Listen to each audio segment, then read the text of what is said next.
बंगाल के संदेश खाली मामले को लेकर के बीजेपी ने जिस तरह से हो हल्ला मचाया, बंगाल में महिलाओं के अत्याचार को पूरे देश में फैलाया, पूरे देश में इस बात का एक संदेश देने की कोशिश की कि बंगाल में महिलाओं की हालत बेहद खराब है, वहां पर अपराधी महिलाओं के यौन शोषण कर रहे हैं। इसी को लेकर के यहां तक कि संदेश खाली की एक पीड़िता को टिकट तक दे दिया। लेकिन अब उसी संदेश खाली मामले को लेकर के एक के बाद एक बड़े खुलासे हो रहे हैं। पहले फर्जी हस्ताक्षर कराए गए, इसके अलावा मुकदमे दर्ज कराए गए, एक व्यक्ति को जेल पहुंचाया गया, इसके अलावा अन्य अपराधियों के यहाँ सीबीआई से लेकर ईडी तक के छापे हुए। लेकिन अब इस मामले में एक बड़ा खुलासा हुआ है, वो भी खुलासा किया है लोकसभा की प्रत्याशी ने।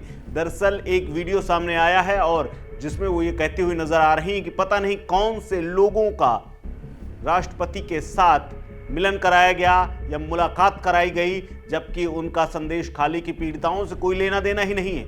वो वीडियो जो उन्होंने देखा है उसके बाद ये टिप्पणी की है कि जो पीड़िताएं 15 मार्च के दिन राष्ट्रपति द्रौपदी मुर्मू से मिली थी वो महिलाएं पीड़िता हैं ही नहीं। इस खुलासे के बाद पूरे बंगाल में हड़कंप मच गया है और अब मुकदमेबाजी और थाना पुलिस कचहरी होना शुरू हो गया है। पूरी कहानी दरअसल यूं है कि बंगाल के उत्तर 24 परगना जिले की बशीरहाट सीट में बीजेपी के उम्मीदवार व संदेश खाली की पीड़िता रेखा पात्र ने एक प्रसारित वीडियो में कुछ दिन पहले राष्ट्रपति द्रौपदी मुर्मू से मिलने गई इलाके की पीड़िताओं की पहचान पर सवाल उठाए हैं। उन्होंने कहा है कि ये फर्जी पीड़िताएं हैं, हालांकि इसकी हम यानी वन इंडिया पुष्टि नहीं करते हैं। हालांकि ये वीडियो पूरे सोशल मीडिया में वायरल है। उन्होंने ये भी कहा है कि ये फर्जी पीड़िताएं हैं, हालांकि हम इसकी भले सत्यता की पुष्टि ना करें, लेकिन पूरे बंगाल में इस वीडियो की चर्चा जरूर हो रही है। इसके अलावा वीडियो में एक अन्य पीड़िता मम्पी दास ने ये भी सवाल उठाए हैं। उन्होंने ये भी कहा है कि हम सब प्रधानमंत्री से मिलने गए थे तो फिर राष्ट्रपति के पास कौन चला गया?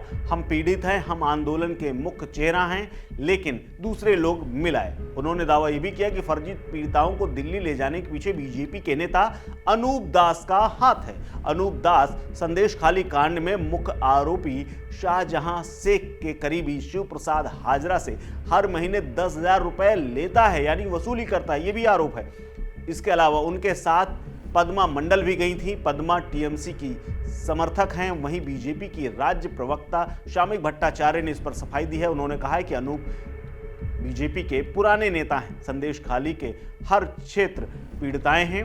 संदेश खाली स्टिंग वीडियो मामले में भी एक कार्रवाई हुई है। बीजेपी नेता गंगाधर कयाल, रेखा पात्र व अन्य लोगों के खिलाफ एक स्थानीय तृणमूल कांग्रेस कार्यकर्ता ने संदेश खाली थाने में शिकायत दर्ज कराई। वीडियो में बीजेपी मंडल अध्यक्ष गंगाधर कयाल होने का दावा करने वाला एक व्यक्ति ये कहते हुए सुना गया था कि बंगाल विधानसभा में विपक्ष के नेता शुवेंदु अधिकारी पूरी साजिश के पीछे हैं और महिलाओं को पैसे देकर टीएमसी नेताओं के खिलाफ यौन शोषण के आरोप लगवाए थे।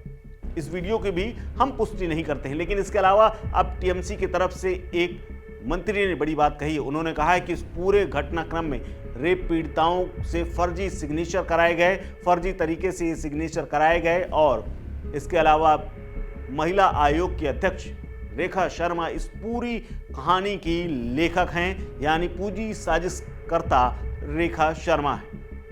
तमाम आरोप लगे हुए हैं, लेकिन संदेश खाली को लेकर जिस तरह से मुद्दा पहले बीजेपी ने बनाने की कोशिश की, अब वही दांव उल्टा पड़ता चला आ रहा है और अब शुभेंदु अधिकारी भी बुरी तरह फंसते नजर आ रहे हैं। अब देखना है कि लोकसभा चुनाव निपटने से पहले या निपटने के बाद क्या कुछ बड़ी कार्रवाई यहां बंगाल सरकार की ओर से देखने को मिल सकती है। इस खबर में फिलहाल इतना ही। अपडेट्स के लिए बने रहिए वन इंडिया हिंदी के साथ। नमस्कार।